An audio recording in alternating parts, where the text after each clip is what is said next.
182.000 médicos hay en Argentina según los últimos datos.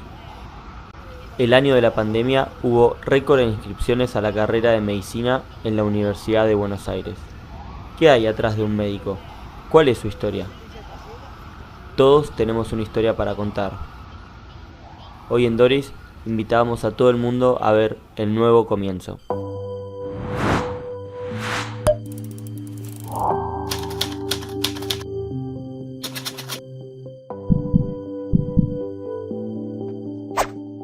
Bueno, bienvenidos a todos nuevamente. Acá estamos con Mariana. Bueno, Mariana, vamos a tener una excelente charla. Ya quiero arrancar ya porque la verdad hay muchas cosas para hablar. Perfecto. Mira, Mariana, ¿sabes qué? Bueno, ¿querés presentarte un poco a ver qué haces, quién sos? Bueno, yo soy médica clínica, me recibí hace 23 años, hice mi residencia en un hospital privado del conurbano bonaerense y después trabajé en diferentes ámbitos a nivel público y a nivel privado, todo en el conurbano bonaerense. Excelente. Mira, a mí siempre me gusta arrancar por una pregunta que es, la Mariana que estaba recién arrancando y terminando la secundaria, arrancando la nueva etapa de su vida, ¿qué estaba pensando? ¿Qué se le cruzaba por la cabeza? Uy, un montón de cosas. En ese momento, cuando empezaba medicina, quería ser cirujana, y era cirujana cardiovascular o cirujana o neurocirujana. Bien. Después cambié a medida que fuimos arrancando y que fui, digamos, avanzando en la carrera y fui direccionándome para otro rumbo. ¿Y cómo dirías que fue tu paso? Vos cursaste en UBA, ¿cierto? Yo sí, me recibí en la UBA. Bien. ¿Y los primeros años, qué materia decís, bueno, fue complicada? Microbiología, difícil y larga, fisiología. Todo el ciclo, el primer ciclo es más complejo que el ciclo, por lo menos para mí, fue más difícil de entender o de estudiar que todo el ciclo después de UDH y de facultad. El ciclo biomédico fue como más complejo de entrar y de entender, ¿sí? Porque iba de algo no perceptible a después empezar a estudiar las enfermedades, las patologías, a ver al paciente más seguido. ¿Te costó mucho adaptarte a la universidad? No. En la secundaria podría decir que eras buena alumna, mala Sí, alumna. era buena alumna. ¿Siempre mantuviste como mismo nivel? Sí. Y no sé, ¿te pasó de que te vaya mal en exámenes o siempre fuiste bastante aplicada? Nunca me fue mal. Saqué un diploma, tengo el diploma de honor en medicina, así que tengo arriba de 8 de promedio. Qué bien, bien. Y me imagino tu familia contenta, todo, sí, ¿no? Sí, ¿Vos tenés familia de médicos o vos decidiste, mandaste vos así de no tengo a un conocido tenías en ese momento para tomar la decisión? No, tenía algunos amigos, un amigo de mi papá médico, pero no muy cercano tampoco mío, amigo de mis padres. No, tengo solo un abuelo que era odontólogo que no conocí. Así que en los genes echaría, pero no en la relación, en la cercanía, en la familia. Diferente a lo que pasaba con la mayoría de mis compañeros, que la mayoría, no todos, tenía algún médico en la familia. Claro, sí, era muy normal eso. Ahora como cualquier persona claro, se manda y dice, bueno, me manda. Exacto. Y en ese momento, ¿vos tenías alguna presión? A ver, lo que quiero comparar es, ¿cómo es capaz para vos recibirte? ¿En qué año te recibiste? Me recibí en el 98. En el 98. Vos, que me imagino conocerás gente que se está recibiendo, ¿has dado clases también? Sí, he dado clases a los residentes de varios lugares, público, privado, y en la Universidad de La Matanza. Bien. Y yendo a esto, ¿vos qué diferencia ves entre recibirte hace 20 años, 25 años o recibirte ahora?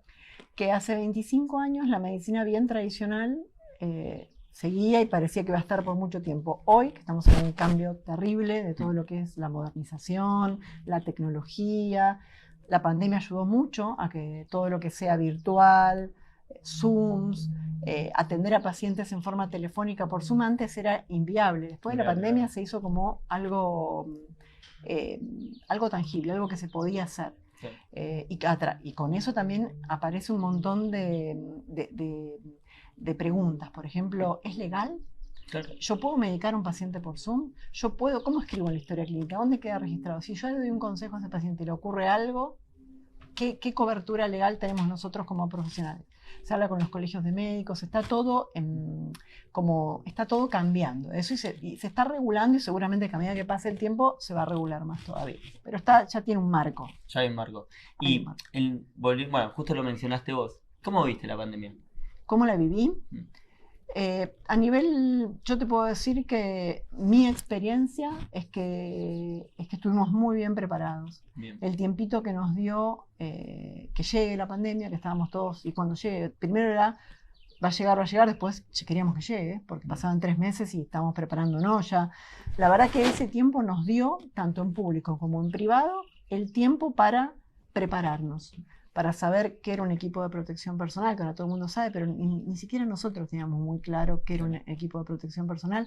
Algunos que vivimos algo de la gripe A, yo la viví también, teníamos una idea, pero acá con el tema de la globalización, los WhatsApp y todos los mensajes que llegaban a nivel mundial, era mucho más fácil tener la información que en el 2009 cuando vino la gripe A. Claro, sí. Es muy diferente, parece que no, pero hay mucha diferencia tecnológica entre el 2009 y ahora, y eso marcó una diferencia. Nosotros teníamos lo que pasaba en Europa al instante.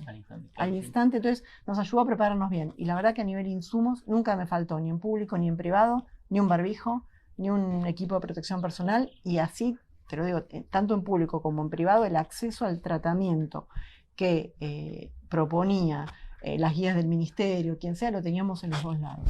Así que la verdad es que mi experiencia, yo pensé que iba a ser una catástrofe, y si bien falleció mucha gente y fue muy complicado, siempre en los dos lugares hubo cama para donde sea se hacía un lugar, una cama, y nadie quedó fuera del sistema de atención, por lo menos en la experiencia mía.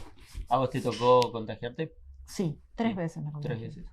¿Y sentís que fue la misma cepa, viste, que ahí ya cuando...? No, eso no te podría decir. Supongo que la primera vez sí, porque me contagié con 1 mes y medio de diferencia, ya por cuando no había vacuna.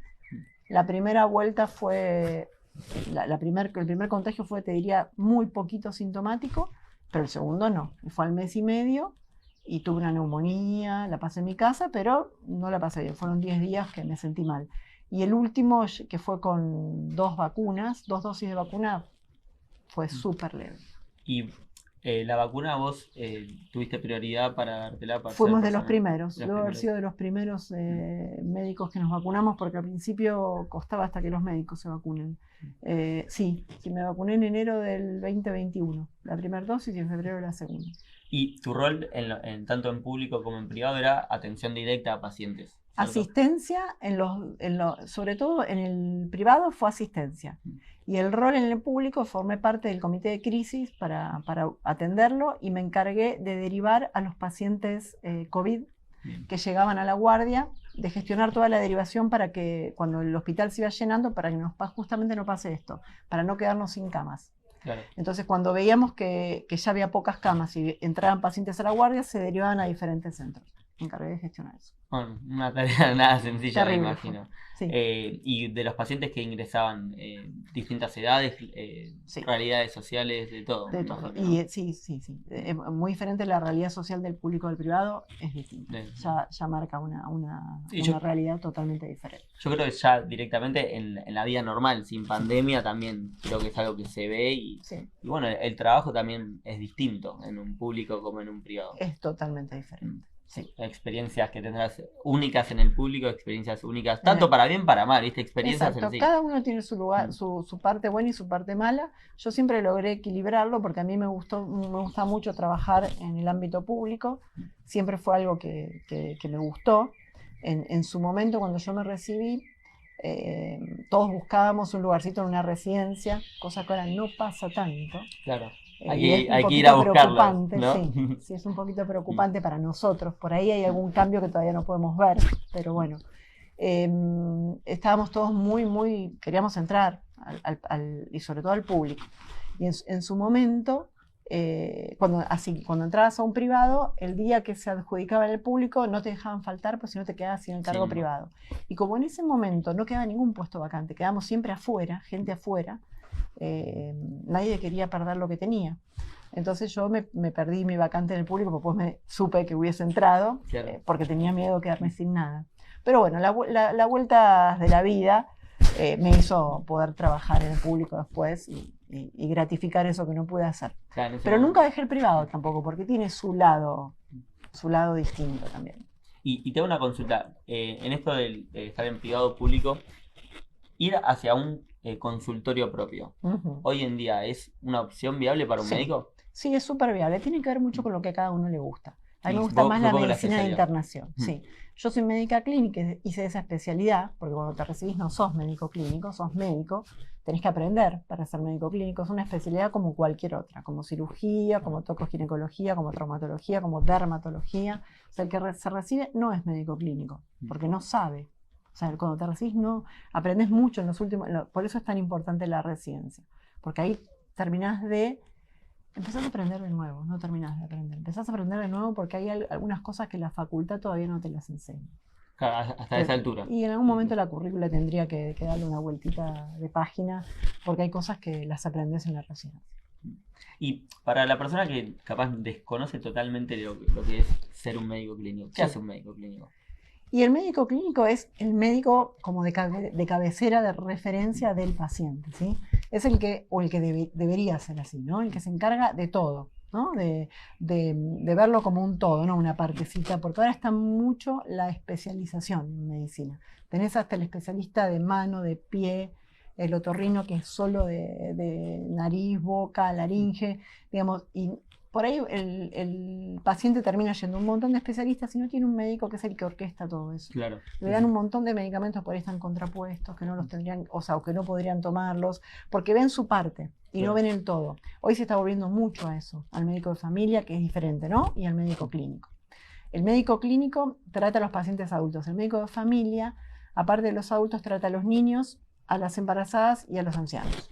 Claro. Sabe un poquito de todas las patologías, se le enseña un poquito, digamos, en la residencia de todas esas patologías. ¿Vos considerás que todo el mundo debería tener un médico clínico? Claro. Por ley, supuesto. por decirlo. Sí, Habría que después podría ir a lo que necesite de especialistas, pero Claro. el médico clínico debería de ser obligatorio. claro, y también juega un rol fundamental en la internación.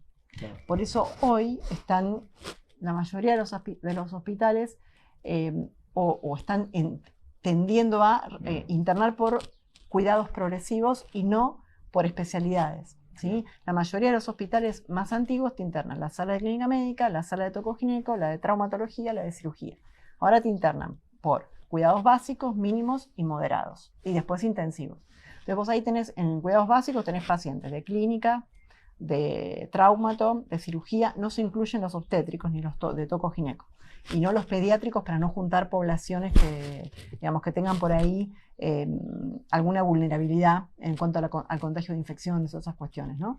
Pero se interna por cuidados progresivos y tiene que ver con un score de enfermería, por cuánto cuidado de enfermería necesita.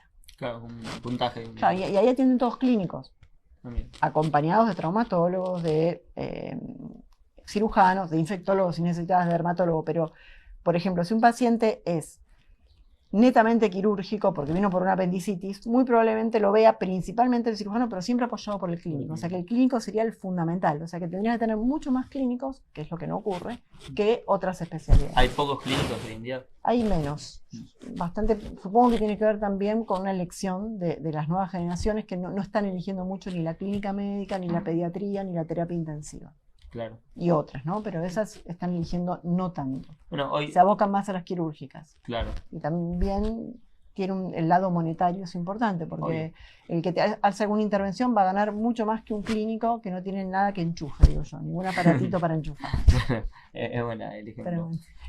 También yo pensando, viste, normalmente las mujeres que arrancan a ginecóloga, a veces la ginecóloga juega el rol de médico clínico, ¿no? Exacto, muchas veces pasa eso y los ginecólogos son excelentes como ginecólogos, pero se les escapa de su expertise ver la parte clínica de ellos. Claro, sería hasta un punto poco ético, por así decirlo, porque si yo como médico... No sé si poco ético, sino lo que hace el ginecólogo intenta, ya que viene, como uno siempre dice, mejor hacer en ese momento. Cuando vienen los chicos y decís momento de vacunar, cuando viene es el momento, le das la vacuna. Bueno, acá es igual. Una vez que vino, le haces por lo menos pedir un laboratorio para hacer un control general. Después y no si va. algo anda mal, lo manda al clínico. Porque sí, es posible que después no vaya. Como el ginecológico va, sí, seguro. Seguro. Claro. Claro, como yo siento que hay especializaciones más socialmente adaptadas, tipo aceptadas. Sí. Sí, en general, es algo normal. La mujer es más es como que va más a hacerse los chequeos en general que los hombres, en general, ¿no? Sí, sí. Y creo que tiene que ver con esto de fomentar tanto el control ginecológico en la Obvio, mujer. sí, sí. Sí, también, bueno, las causas de muerte de la mujer, creo que la Sí. número uno, si no es el cáncer de mama, de estar en el palo. De las oncológicas, Claro. porque hay muchas otras. ¿Sí? Sí, las cardíacas. Sí, Sí, sí, demás. los accidentes, depende de las edades. ¿Y a vos te toca de todo tipo de edad atender en tanto público o privado? Yo soy médica clínica, entonces atiendo a partir de los 14, 15 años. Claro, Hasta cualquier edad. Claro, ya una persona que, no sé, me puedo pensar, yo cuando era más chico, a los 14, 15 ya tendría que haber ido a un médico clínico. Claro. Lo que pasa es que a veces los pediatras también hacen adolescencia, Claro, siguen un poquito más. Sí, un poquito más. Pero a partir del 14, 15 ya vemos pacientes. Ya debería. Sí. Volviendo un poco al tema de, bueno, cuando estuviste en la universidad y demás, Sí. ¿cómo fue también salir al mundo después de la universidad? O sea, obviamente en los últimos años ya empezás a tener contacto con hospitales y demás, pero una vez que decís, bueno, no toco más la facultad, ¿qué se hace en ese momento? En el momento, primero yo tuve una suerte, digo, fue el destino. Yo empecé en la UBA, me inscribí, porque me confundí en la cola, en algo llamado experiencia curricular Plan B. Fue la primera camada. Y entré en una serie de selecciones y quedé, entre como 2000, eligieron 100 y yo quedé ahí. Y yo siempre mi facultad la hice con mis 20 compañeros desde primer año hasta sexto. Hermoso. Y desde primer año fui al hospital, porque era una experiencia y fue el primer año que se hizo el IAR. Fue la primera camada que hicimos obligatorio el IAR. Entonces tuve contacto siempre con el hospital. Pero después que te recibís y empezás de nuevo, empezás otra etapa distinta, que es la residencia. Peor creo que es cuando salís de la residencia, porque ahí sí en la residencia estás protegido, estás en un grupo, tenés tus residentes superiores, tu jefe de residentes, tu coordinador docente que es el instructor de residentes, médicos de planta, tu jefe de servicio. Siempre la decisión es en conjunto, avalado por otros. Sos el que tiene derecho a equivocarse, pues está aprendiendo. Claro. Después de que terminaste, no. Salís del grupo y decís, ¿y ahora qué hago acá? Claro. Ahí es más duro. Claro, y ahí se sigue un poco también el contacto, bueno, ahí puedo abocarme directamente en lo privado, directamente en lo público, mechar las dos. ¿Se puede mechar las dos? Sí, se puede. Igual, en realidad más que se puede, no queda mucho otra, porque a nivel económico, si no, no reditúa. O sea, siempre terminas teniendo siempre más de 1, 2, 3 trabajos. Casi ningún médico tiene un trabajo. Claro. Y Casi más, ningún médico. bueno, y supongo, esto la verdad que desconozco, la docencia una vez que ya sos médica con especialidad, ¿es bien remunerado no, o no? Tampoco. Tampoco. No, O sea, de el hecho, médico que va a dar clases, ¿lo hace por amor al arte o por algo económico? O un poco y un poco. y yo te diría que tiene mucho que ver con el currículum, lo académico y los puntos que sumás en tu currículum. Porque económico, si vos, hay ciertas actividades docentes que están incorporadas en el hospital y que no, por ejemplo, vos formas parte de un plantel y cuando vienen los chicos del IAR, vos no tenés una remuneración por eso. Vos lo haces porque en el currículum te suma, porque no te pagan. Claro. En algunos lugares por ahí podés concursar un cargo, tenés que estudiar de nuevo, porque el médico no es docente, el médico es médico. Claro. Entonces tenés que hacer algo para aprender docencia.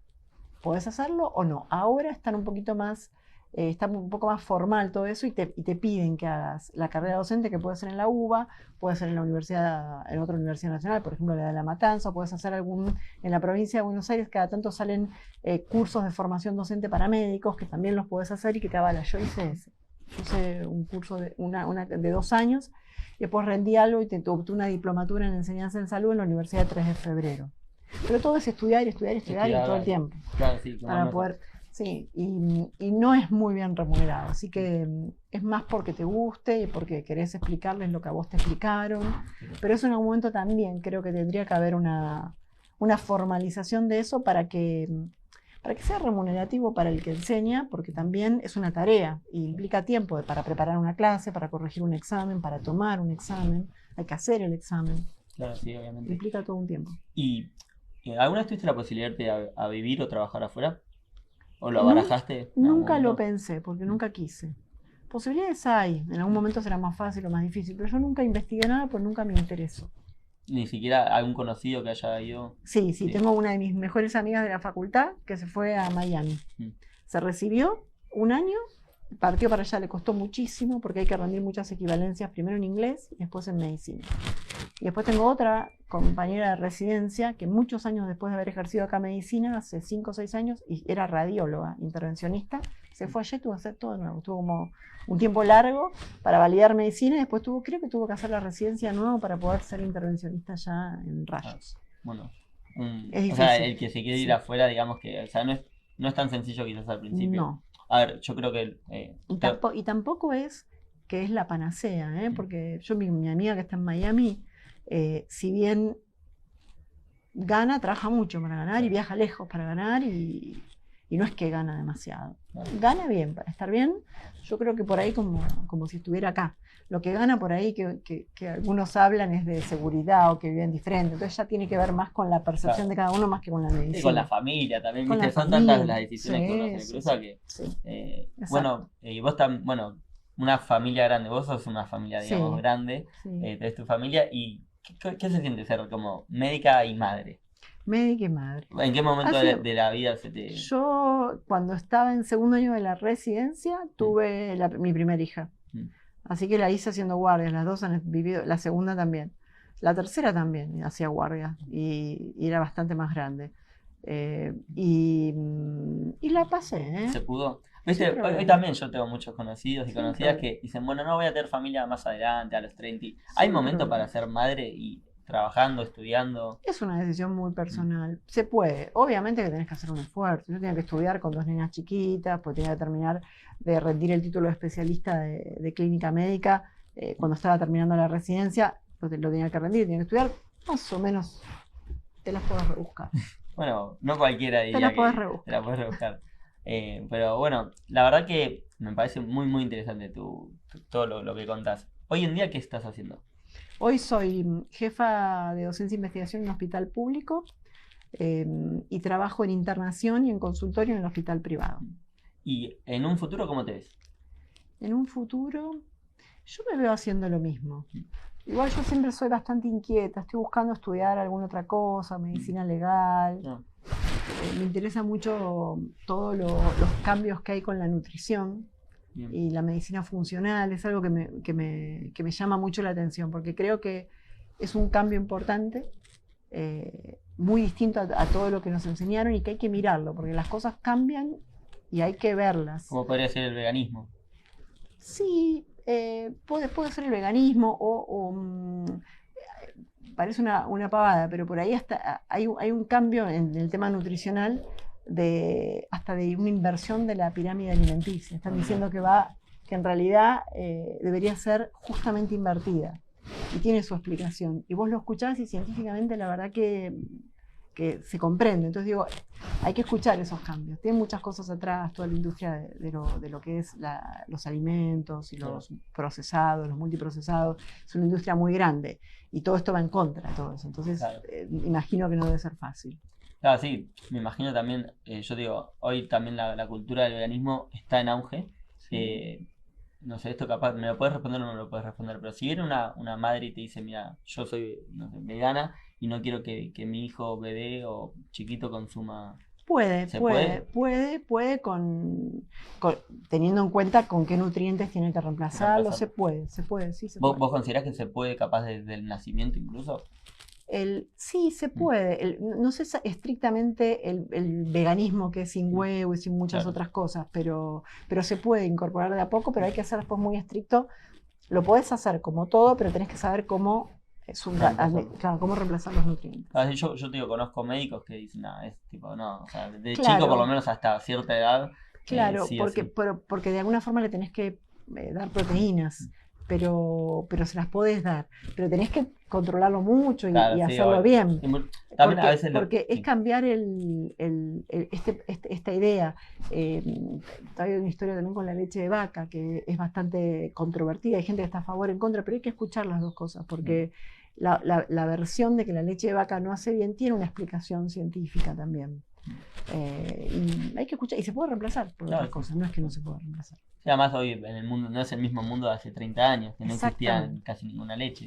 Era leche de vaca o leche de vaca, si no, toma agua. Exactamente. Pero bueno, la verdad, excelente de todo. Me gustaría terminar con un mensaje que vos le digas a esa persona que quizás está estudiando por estudiar, que se está por recibir, o que incluso capaz está en la secundaria. ¿Qué le Sí. dirías? Bueno, yo lo que le diría es que aquel que estudia medicina es una vocación. Es muy importante que lo sienta, porque el que decide estudiar medicina es porque le gusta ayudar a otra persona. Entonces es muy importante que sea real ese sentimiento. Y ser médico es muy lindo. Uno a lo largo, yo tengo unos 23 años de médica y siempre recuerdo a todas las personas que ayudé con gestos mínimos, con cosas mínimas, pero para esas personas es muy importante esa ayuda y ese acompañamiento. Y eso, el que no lo siente, no lo puede hacer. Puede ser un excelente científico, saber un montón de toda la teoría, pero después no lo puede llevar a la práctica. Así que iría por ese lado y después dejaría un mensaje de que es muy, muy, muy importante la formación en la residencia. Un médico que se recibe y no hace la residencia nunca termina de formarse como médico. Bueno, me parece muy buen mensaje y también nos llama mucho la atención de todos dan un mensaje completamente distinto Diferente. y está excelente Bueno, eso, ¿viste? Así que bueno chicos, los dejamos. Espero que hayan disfrutado acá la entrevista. Así que bueno, los invitamos a que nos sigan en todas nuestras redes y bueno, les mandamos un beso a todos. Muchas gracias. de nada, Gracias. adiós.